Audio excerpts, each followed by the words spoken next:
School District, our June meeting. We will turn it over to Ms. Kerrigan. Good evening, everybody. Thank you guys so much for coming. If you will please stand for the Please remain standing for a moment of silence.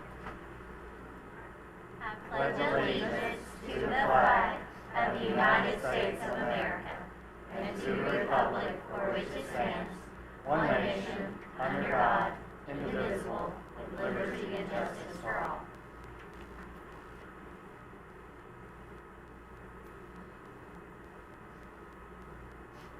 Thank you.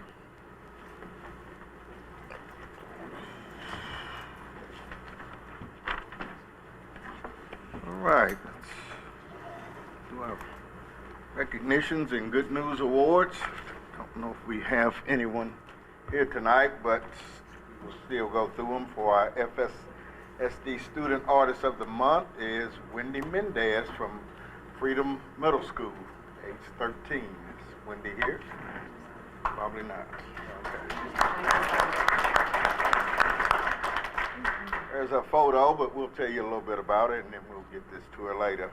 But Freedom Middle School rising 8th grader Wendy Mendez is the FSD Student Artist of the Month for June. She created this beautiful landscape titled Naturally, doing a lesson under the supervision of art teacher Nicole Gould. Ms. Gould offers students an opportunity outside of class to work independently in a studio environment, creating a freestyle artwork in the subject matter and art medium of their choice. The goal is for students to demonstrate originality and self-expression. Her artwork is currently displayed in the Director of Schools office for the summer and is featured on our employee birthdays for the month of June. As always, a special thank you to Chug and Sonic Drive-In for sponsoring a $15 generous Sonic gift card. So we'll make sure Wendy gets that. Thank you. Also for recognitions tonight, the Freedom Middle School and Freedom Intermediate School. We are proud to report that Freedom Middle School and Freedom Intermediate School are the top 2 winners in this year's FSD Wilson County Schools Darrell Waltrip Drive Away Hunger Contest. In fact, of the 14 participating middle schools, the FSD's 3 middle schools finished in the top 4, with all of their donations benefiting GraceWorks. Freedom Middle teacher Leah Bishop organized, sponsored, and promoted the food drive at First Place Freedom Middle, which resulted in a donation of 11,840 pounds at 22.7 pounds per student, while Freedom Intermediate, under the direction of Brittany Martin and Jules Bergman, donated 7,255 pounds, or 14 pounds per student. Both schools were awarded a trophy and a check for $1,250 from Darrell Waltrip Automotive. Also of note is Poplar Grove Middle's 4th place finish with school counselor Keith Welch as the sponsor. Thank you to all who donated, to the teachers for coordinating this generous effort. Not here, but give them a hand.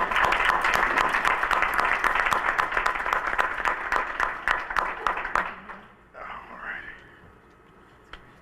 It is. A lot of food. A lot of food.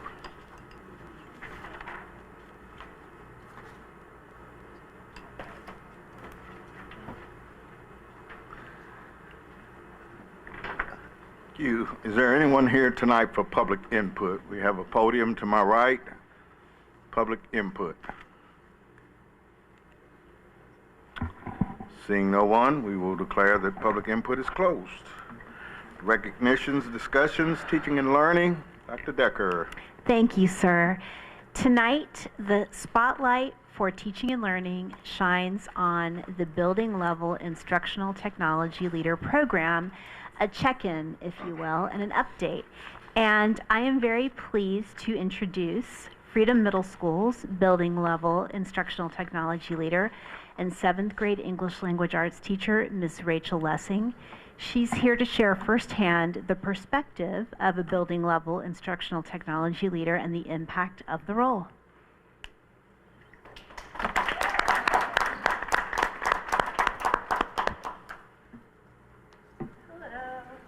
No. I feel like I can talk loud, and I don't need, should I use the mic anyway? Okay. I'm Rachel Lessing. Like she mentioned, I teach 7th grade at Freedom Middle, and I have been the building level instructional tech leader at FMS since the program started. With each passing year, we have adapted to the current needs of whatever this role needs to look like based on needs. Obviously, during COVID, that was very vital as we supported teachers through basically taking everything they were doing into their classrooms into an online platform. Last year in our building specifically, we had a lot of new teachers and also a lot of new Promethean boards. And so that looked like providing one-on-one training and support to teachers as they needed it and as needs popped up. This year, I was able to immediately respond to teacher requests for professional learning when we discontinued the use of Quizlet due to the platform's advertising changes. I have to say that that's something I'm really proud of our district for doing. I think that we take very seriously students' online privacy. I can say, you know, every time I go to conferences and I talk to teachers from other buildings and other places, I don't think that this is always the case. But because of that, because of the need to stay on top of those things, having representatives in buildings in touch with teachers and knowing what teachers are using on a day-to-day basis is really important. Additionally, making sure that teachers feel like they have a team of people that they can come to in the building is really important. So collaboration with the person in the building who's in charge of our one-to-one Chromebooks, Holly Osteen. I also collaborate with Catherine Curtis, who is more like the IT side of things, providing what we think is an excellent in-house support system to teachers. Also work closely with Gretchen Corpel, who's our school librarian, to lead all students through the Common Sense Media Digital Citizenship training each year. That involves digital safety lessons, everything from like fair use and plagiarism all the way to like online bullying and staying safe online. All of those Common Sense Media lessons help fulfill some of the requirements for our federal E-rate funding received by our district every year. This is part of the building level instructional tech leader's role, is kind of overseeing that. I'm excited to see how this role will continue to grow and evolve, and I want to thank the board members for this valuable leadership opportunity.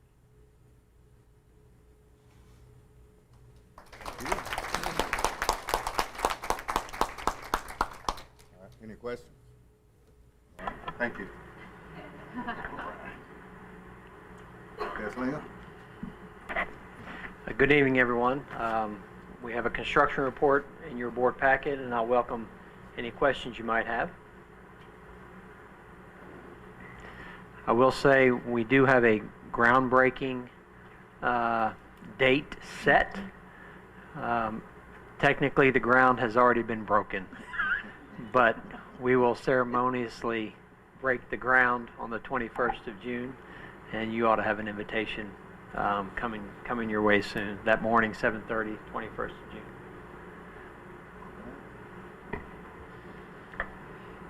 Questions for Dr. Esslinger? If not, approval of board agenda. Is there a motion? Motion to approve the board agenda. Second. I second. All in favor? The consent agenda, is there a motion? I'll make a motion to approve. Motion. Second. Second. Second, all in favor? Approved. Business before the board. Snoop. Yes, thank you, Mr. Chairman. First item is continuation budget. This is something we do every year. Due to the fiscal year officially ending on June the 30th, we recommend the board approval of a continuation budget in order to operate until the new fiscal year's budget is adopted. The continuation budget does not allow for new expenditures that may occur during the next fiscal year. Also, all expenditures that extend into the next fiscal year in this continuation budget are based upon the current budgeted amounts in all categories. We recommend approval. Thank you, sir. Is there a motion? I'll approve that motion. Our motion to approve and waive, second please. We don't waive it on that one. I mean, wait. No, No second motion on to that. approve There is no second. No second on that one. Right, okay. I'll second the motion to approve. Okay, discussion? Seeing none, let's have a roll call vote. Ms. Newman? Yes. Mr. Blair, yes. Ms. Bell? Yes. Mr. Stillings? Yes. And Ms. Barker? Yes. All right, we are approved. Thank you. Dr. Snowden? Item 2 is a proposed 23-24 annual tuition rate. You probably recall at the May budget work session, we requested individual input from board members regarding the possibility of a family rate for tuition charges for Williamson County residents who reside outside the FSSD boundaries. Based on the input, the administration is recommending that the full tuition amount approved by the board is charged for the first student and half for additional students within the same family unit. For example, the first student that resides within Williamson County but outside our district, the tuition cost would be $2,000 per year. Additional siblings, but it would be at the rate of one-half or $1,000 per student per year. The tuition charge for those residing outside Williamson County, we're recommending to continue at $4,000 per year. And I gave you a reference point. The average price home in the FSSD for 2023 is $935,000. Cheap, right? Inexpensive, right? Based upon the current tax rate, the current annual FSSD property tax for the average price home of $935,000 is $1,648.17. So as you can see, a $2,000 tuition for the first child would cover at this point the average taxpayer cost, or the taxpayer cost for the average value of a home of $935,000.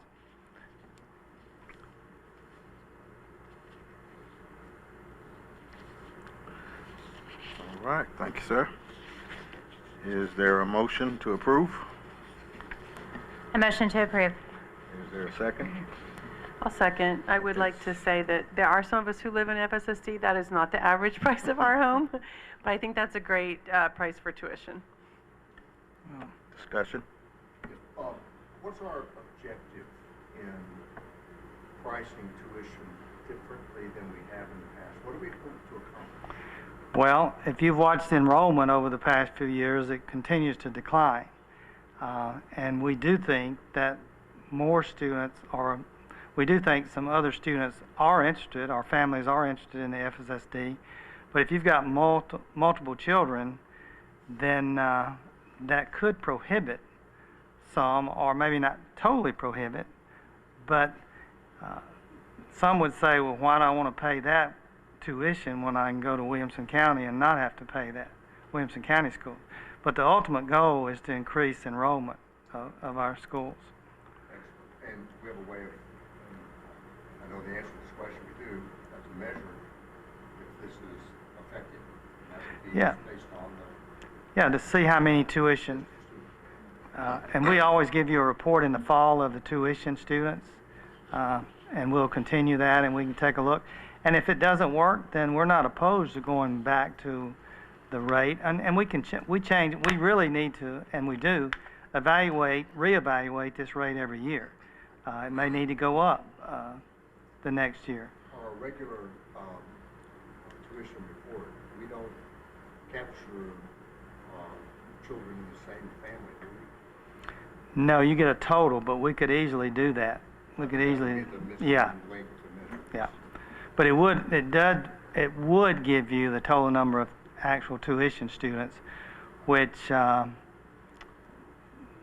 can't remember off the top of my head how many that is, but we have gained some additional students since we changed the tuition from 3,000 to 2,000.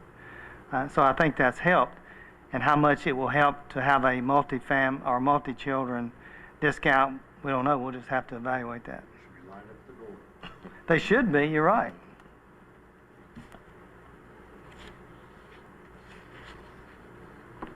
Do we have a way of, like, what's the way we're getting that word out to people who are not in the FSSD about our tuition policy? Well, we're continuing to use social media and a lot of word of mouth. I think obviously when we get through with our branding analysis and that report is brought to the board, I think we will also have an opportunity for a digital strategic plan or digital campaign, and that will also be a part of that digital campaign, is to let people know of the opportunities to attend as a tuition students, both inside Williamson County but outside the boundaries, and also outside Williamson County. I don't know if this is related, and I don't want to get bogged down on this, but is there any way to know within our FSSD boundaries how many school-age children we have and how many we have going to our schools? Is there a way to get that information? Well, I mean, we do know, I mean, if they go to private school, there's no way that we know if they, yeah. Now, homeschool is a different thing because we have homeschool reporting. So, Carol, do you remember right off the top of your head how many homeschool students? I do get reports from some private schools, as well, church-related schools. There were probably 750, sometimes 50 students that go to other schools, other choices. I think, well, I know part of the branding analysis that Brand Metal is doing is looking at, you know, those private schools and parents from other outside the district, whether it's private school, homeschool, and hearing what they have to say to help determine how we need to strategically embrace those families and have them attend FSSD schools. As we capture a lot of additional data points, I think one thing that would be helpful would be to know, of course, why they chose to come from out of district, out of county, but also where the parents work, because with just as many people commuting from Franklin to Nashville, now the approximately the same number of Nashville to Franklin, I think perhaps if there are clusters of areas where parents work, it might be good to have bus stops where the parent might not have to drive where the school is, but could just go to work and we pick the child up there. So that's something we can. Yeah, I think that's definitely a possibility in the future if the need is there. The other thing that Matt Brown with Brand Metal is going to do, he has found that in doing these focus groups for parents that are not our parents or not maybe Williamson County parents, but parents who commute in every day, the focus groups have been at night after people get off work, but he's having a little pushback or a little issues with, there are some issues with people don't want to drive home to Nashville and then come back to a focus meeting, and then if they get off at 5 o'clock and the focus meeting starts at 6:30, that's keeping them in Franklin instead of going home. So he's changed his strategy a little, and he's actually doing phone interviews with those people to get their thoughts on the FSSD and get their input on our branding analysis. So he's even changed that because to make it easier to get input from those individuals. Any other discussion? Have a motion and a second. Let's do a roll call vote. Ms. Parker? Yes. Mr. Stillings? Yes. Ms. Bell? Yes. Mr. Blair, yes. Ms. Newman? Yes. We are approved. Dr. Snowden? Yes, item number 3, policy revision, application and employment, 5.106, first reading. School districts are prohibited from hiring individuals on Tennessee's Department of Children's Services list of perpetrators of child abuse and those on the registry of abuse of vulnerable persons maintained by the Department of Health. A change to state law, public chapter 222, clarifies that districts may not hire individuals who appear on similar lists maintained by other states. We have updated our policy to align with this change with language recommended by TSBA. We do recommend approval of first reading. Let me say this too. All of these policies have been received from TSBA, the model policies, and they are in response to the changing statutes from this last legislative session. All All right. I move to approve, and as this is TCA related, waive second reading. All right. I'll second that. Second. All in favor? All right, that's noted. Item number 4 is the policy revision employment of retirees, 5.119. First reading. In the past legislative session, the General Assembly did pass Public Chapter 425, which allows even more flexibility in hiring retirees due to ongoing teacher shortages. This change allows retirees to work as substitutes beyond the typical 120-day contract and permits retirees to serve as regular classroom teachers on an ongoing basis. TSBA has provided the suggested language for these revisions. We recommend approval of the first reading. All right. Motion? I move to approve that one. All right. Do you want to waive? Do you waive it? Do what? Waive second reading, since it's about hiring. Yes. Yeah, that's fine. Waive second.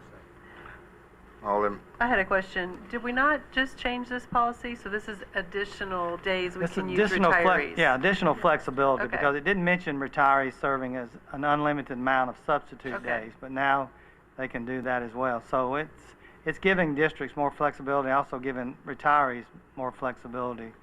And we need all the flexibility we can get when Right. it comes to having people serve as substitutes or to come back into teaching for us. Yeah. any other discussion? Right, waiving second. All in favor? Did we get a second for the motion? Oh, I did. I Yeah, seconded she it. said. Oh, I'm sorry. Yeah. We just missed it. Sorry. And waiving second reading. Okay. That's noted. Item number 5 is a policy revision, physical assault leave, 5.307. This is also first reading. A new state law, Public Chapter 343, clarifies that teachers will receive their full salary while on leave due to a physical assault. Our policy 5.307 has been revised to reflect this change based on TSBA suggested language. We recommend approval of the first reading, and I'd just like to an editorial comment. It is a shame, in my opinion, that we even have to have a policy that would address physical assault of teachers, but that's always, or it's becoming, I guess, more real than we would like to admit. I'll make a motion to approve and waive second reading. All right, there's a motion to, and a second. All in favor? Thank you. That's noted. Item number 6 is a policy revision, homeschool 6.202. A first reading. Revisions are to bring the policy to current law with Public Chapters 114 and 296. Public Chapter 114 requires acceptance of GED, HISET, and other types of high school equivalency credentials approved by the state board. TSBA has provided the suggested language in their model policy to include these other types of credentials in accordance with state law. Additionally, Public Chapter 296 removes the requirement that parents of homeschool students provide proof of immunizations, only that health services and examinations as required by state law have been received by the homeschool student. Our 6.202 has been updated in line with these new requirements. We recommend approval of the first reading. Thank you, sir. A motion? I'll make a motion to approve and waive second reading. Motion to approve, waive second. Is there a second? I'll second that. All right, all in favor? Thank you. Discussion. Item number 7, policy revision, code of conduct 6.300, also a first reading. TSBA has revised their model policy 6.300 and 6.309 to reflect a new zero tolerance offense added to state law, reflected in the revisions presented for your consideration. Public Chapter 299 adds threats of mass violence to the list of offenses punishable by 1-year expulsion. The law becomes effective July the 1st of this year. In addition, this policy has been further reviewed and updated to current language and practice. We recommend approval of the first reading. Is there a motion to approve? So moved and waive second. Motion to approve, waive second. Is there a second? I second. Ms. Parker, all in favor? Any discussion? You have a question? Do you have a question? No, okay. Okay, sorry. Not on this one, all right. Again, opinion, just sad that we have to put that in a Yeah. policy. But We do. Did we get a vote? we didn't vote yet.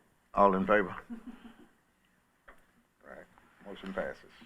Okay, Thanks, item 8 is policy revision, zero tolerance offenses. The first reading, revisions are to bring the policy to current practice, as in policy 6.300. These revisions are in accordance with Public Chapter 299, which adds the threats, as we said earlier, of the policy mass violence to the list of offenses punishable by a 1-year expulsion. The law does become effective July 1 of this year. In addition, this policy has been reviewed and updated to current language and practice. We do recommend approval of the first reading. All right, is there a motion to approve? I'll make a motion to approve and again waive second reading. Is there a second? I'll second that. All right, is there a discussion? No discussion? All in favor? Thank you. Next note. Item 9, policy revision, alternative education, 6.319. This is the first reading. Revisions are to update this policy and therefore practice to current state law. Public Chapter 279 provides an additional statutory reason that a director of schools could require a student to serve a suspension at home rather than on school property. This change to state law allows the director of schools discretion if assigning the student to an alternative school or program. It may endanger the safety of students or staff if it would endanger the safety or might endanger the safety of the students or staff. We recommend approval of the first reading. Thank you, sir. Is there a motion? I'll make a motion to approve. I'll second that. Second. Discussion? If a student was assigned to home, would then that be a virtual student as far as instruction goes? Or do we have to clarify that in here? No, or- we don't have to clarify, but because we don't have that option when people are at this point. Now, we do have, I guess, we could have we don't have a lot of options. Right, so if you suspend them in home, They're just how would they suspended. get, they're just suspended at that point? Okay. Yeah. Okay, that makes sense. We I just have wasn't sure. You know, we don't have that situation often, but it's nice to have that ability because we do have some students, and it happens, and we talk about this a lot, and superintendents across this state talk about it a lot. I'm sure superintendents across this nation, we're having more behavior issues in schools than we've ever had before, and we have more serious situation where students become really aggressive and sometimes violent. So we don't want any student not to receive an education, but we also don't want to put people in danger. So it's a fine line and it's a delicate balance, and you know, our principals and assistant principals do a great job. Sometimes teachers don't always agree with consequences, but you know, our hands are somewhat tied to a certain extent, but we do think we believe this gives us some flexibility. All right. I mean, I could amend my motion to waive second reading if this is state law. Good. And I think I second that. All right. Any motion to approve on first and waive on second? You had second. Yes. All right. Any other discussion? Seeing none. All in favor? All right. Thank you. And TSBA is cranking out those new policies based on the new law. So next month we'll have several more. Maybe not that many as we had. What was it, last July? We had 20 something. I don't know that there'll be that many. Want me to move on with Director of Schools? Schools report. Yes, sir. Third grade retention update. Overall, our students did extremely well in the ELA TCAP assessment. As we reported, 70%, just under 70% of our third grade students were proficient. Dr. Weimer said it was 69 point, I don't know, 6 or something. What was that? Oh, we rounded up, 69.4. So I guess technically it was 69% if we rounded down. But anyway, we're saying 70% of our third grade students were proficient. Only 7% of our third graders had to retake the assessment because the other students who scored below that proficiency met one of the exclusion from retention criteria. Those are The student either had a disability that impacts reading. The student is an English learner who's received less than 2 years of English instruction. 3, the student had been retained previously. And 4, the student had a suspected disability that impacts literacy development. Students who did not score proficient on the retakes have other pathways for promotion, including one or more of the following: enrollment in summer learning camp with a 90% attendance rate and a demonstration of adequate ELA growth on a post-test. At the conclusion of the camp, free tutoring for the entire 4th grade year. 3, submission of a parent appeal to the Tennessee Department of Education. We did have 2 appeals denied, and we are in discussion, hopefully still in discussion with Tennessee Department of Education to approve those appeals based upon the guidance all school districts receive relative to the use of universal screener end of year assessment. I think we've since this writing, Dr. Decker, we've heard that universal screener in 3rd and 4th has to be Ames Web, and not iReady. Is that correct? Yes, sir. It has to be Ames Web for us, for whatever districts selected Ames Web as their Tennessee Universal Reading Screener. That was relatively very new guidance. Before that, we had understood it to be any Spring Universal Reading Screener, and for that, iReady is our primary assessment. Any questions Dr. on? Stone, at this point, do we anticipate any 3rd graders? None. Right. No Also 3rd because grader. we have the 4th grade tutoring that they can take advantage of as well. Right. Which I think is a great Sure. thank you to everybody who's worked so hard, because I know that's not the case in many, many districts across the state. I So think good job. Yes, absolutely a great job. I will say, and I passed this along to Sam Whitson last week. I spoke to him about another topic, but we're hearing, and we don't have any empirical data to demonstrate this, but we are hearing that parents in our school district are considering not sending their 3rd grade children to the FSSD, but sending them to a private school who is not required to provide that retention, that 3rd grade assessment, TCAP assessment, and the retention, and then bringing them back to our school district during their 4th grade year, which I hope we would get them back. But as I told Sam, maybe this was an intended consequence. I hope it wasn't intended. I hope it was unintended, but it still could further impact our already declining enrollment if parents make that decision. So we'll keep you posted about any additional information we hear about that being the case. If that starts, then I'm concerned that that word will spread and more parents will do that. Is there a way to inform our rising 3rd grade parents that none of our 3rd graders have been retained to kind of alleviate their fears? Yeah. They're hearing the horror stories, I'm sure, Well, I from think other districts. yeah, they're hearing the horror stories, but they're also seeing the success our students had. But here's the thing that sometimes we don't think about. Well, we think about, but maybe we don't publicize enough, even though we have talked to legislators and a lot of people are emphasizing this point, is that teachers have seen, families have seen the additional stress that this is causing on the student and the families, as well as I said earlier, the teachers. So if you can take that stress level away for a year and go somewhere else that doesn't require it, who could blame them? Yes. I do want to say it was a great post on social media about what's happening, how we're taking care of our students, and how our students are not going to have to repeat 3rd grade. There were a lot that was very clear for parents, and there were a lot of parents celebrating FSSD who were previously very scared as to how this would be handled. So well done on that post and well done on the way you handled it. Yeah. Well, I have one other- go ahead. Well, I was wondering, I had thought after this first year that we might see, I don't know if Sam Whitson gave you any feedback, that we had really encouraged the state legislature to revise what they're looking at, not just TCAP, but to add in other assessments or look at other assessments, because we all know that TCAP tests more than reading. Did you get any sense from him that they might be reconsidering that? I'm sure they're getting feedback from other districts. You know, of course, he's not on any education committee, so Sam doesn't really, he's probably not in necessarily the know of that.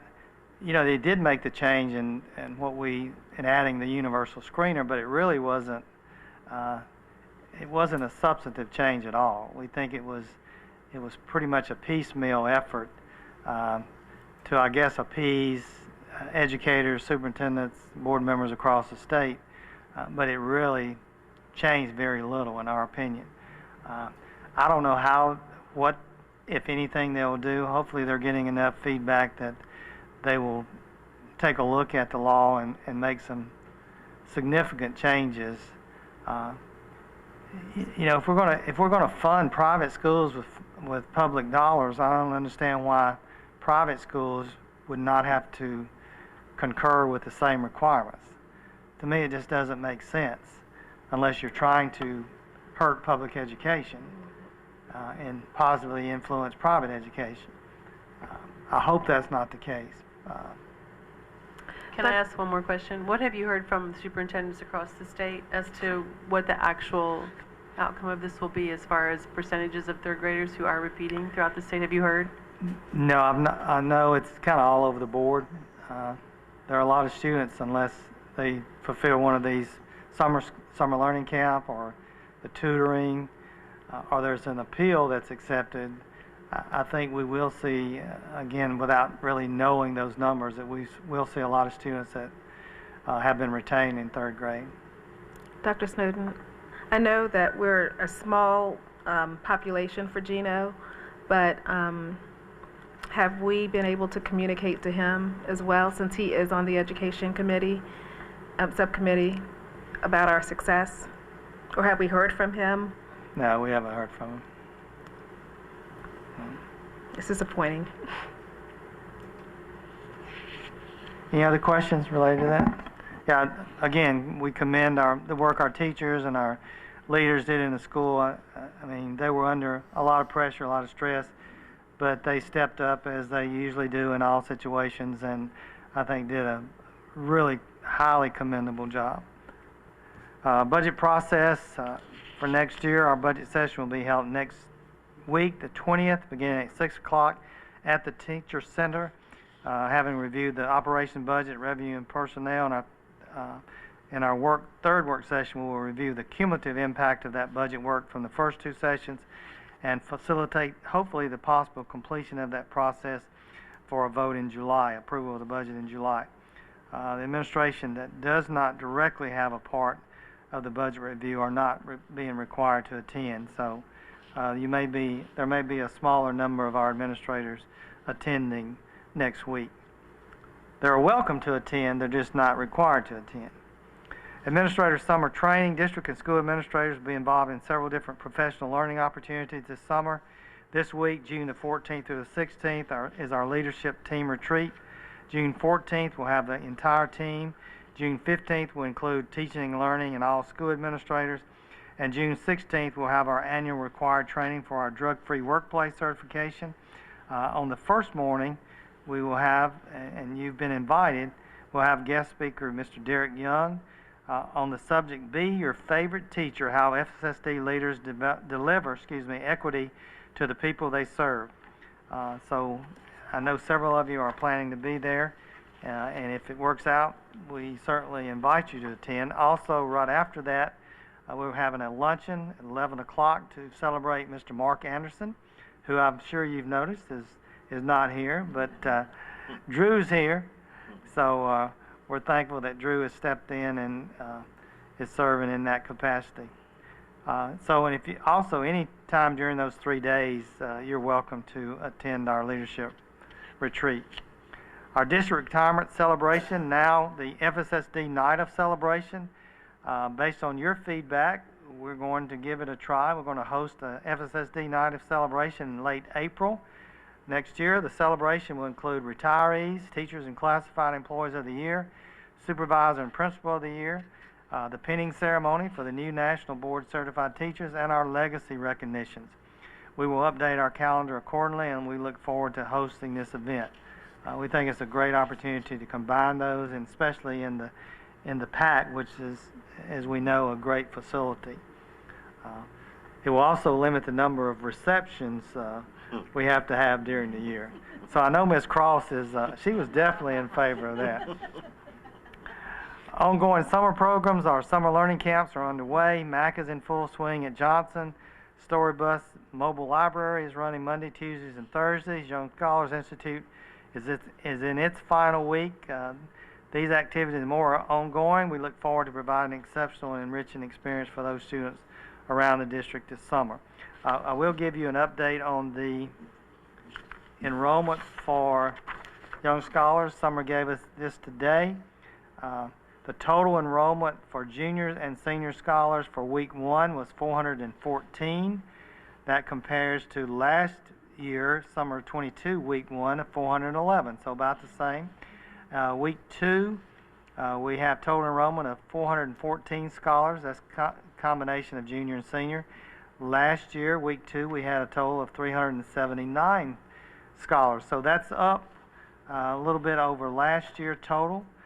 This year, Young Scholars has provided 35 scholarships, easy for me to say, 35 scholarships across both weeks. So that's just an update on enrollment. So we're maintaining that enrollment. So if you haven't been and you want to check out Young Scholars, I think you'll be pleased with what you see and what our kids are doing.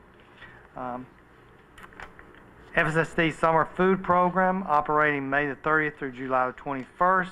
This is the 14th consecutive year we're partnering with the USDA to offer this summer food service to all 18 and under, regardless of income, as a way to assist families with their food budget during the summer. Our dine-in site at Johnson Elementary is open on Monday through Friday throughout the summer, excluding the week of July the 3rd through the 7th. For breakfast, 8 to 3:30, and lunch, 12:15 to 12:45. Adults may receive a meal at a low cost. Breakfast is $2.25, lunch is $4. There's no income eligibility and no identification is required. Signage will direct diners to enter at the MAC entrance. If families are unable to eat at the dine-in site, meals will be delivered or are being delivered twice daily. Breakfast and lunch to bus stops, Monday to Friday, except the week of July 3rd through the 7th. Stops are listed online, or we ask people to call our Food and Culinary Service Department at our main number. Also, we have some community partners and off-site serving locations. Those include FSSD Summer Morning and Afternoon Care, which is MAC, Franklin and Williamson County Boys and Girls Club, Franklin Housing Authority, the PATH Project, Young Scholars Institute, and FSSD Summer Learning Camps. Visitors to the FSSD Story Bus will also be offered a meal, but that's only at which site, Robin? Del Rio. We found out we could not offer it at all the sites due to the location and the free and reduced title. Is that correct? We have an eligibility area. Yeah. And it keeps free. Yeah, right.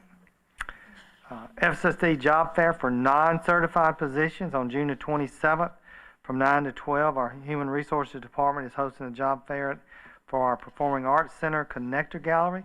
We're hiring for non-certified positions. There are full and part-time openings for teacher assistants, bus drivers, child care, custodians, cafeteria staff, substitutes, and others. Benefits include 100% employer-paid health insurance and free tuition for employees' children. Supervisors will be in attendance for interested persons to meet that morning. Gave you a little bit of information earlier about the progress report of the brand analysis work by Brand Metal. As we said, the work is well underway and the process should be completed by the end of this month. At that point, Matt Brown, the co-founder of Brand Metal, will be prepared to present a report of the analysis to the board. The internal brand audits with focus groups of faculty and staff and FSSD parents, they've been completed, and the external audits, the focus group with no direct affiliation with the FSSD, as I mentioned earlier, are in progress. Part of the presentation to the board will be options, recommendations for next steps as we prepare a strategic roadmap for enhancing the FSSD brand. I would suggest that we have a special work session, because just the session we had to give a partial progress report last week was at least an hour. So I think to try to have it at a board meeting is not recommended. So we need to start thinking about maybe in July, when I know July, the summer's really busy, and but at least have some ideas of possibility of work sessions for that presentation, and for him to talk about recommendations, and for the board to ask questions. Questions on that? And then you have session proposals for upcoming conferences that we have submitted proposals for our session entitled Going to the Dogs, How Therapy Dogs Have Positively Impacted Our Schools, for the following conferences, and we're awaiting acceptance. TSB Annual Conference, November the 17th through the 19th of this year. AASA Conference is February the 15th through the 17th of next year of 2024. And then COSPA Conference is in February, but they have not opened their opportunities to submit proposals. But as soon as that opens, then we will submit a proposal, same proposal.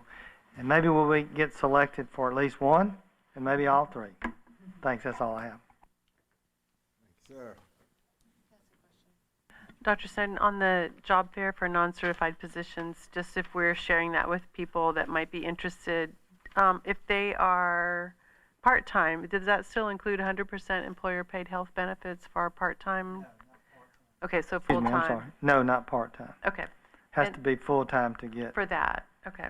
And then I was just wondering, on the summer feeding program at the end of the summer, do we keep track of how many people actually come through at Johnson Elementary? It would be good to get a head count of how many we actually serve. We will provide you, as we normally do, a total number of meals that we serve, both At Johnson and other places. at Johnson, and as well as the deliveries, and it's at the other places as well, our other partners. All right, anything else? All right, updates? Decker?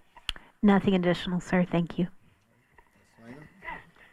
Lena? Thanks to our increased ADA percentage in our county, we have a 8.6% increase month to month, and it brought us out of the hole for the year, and we're 13.5% greater than we were at this point last year for our sales tax revenue.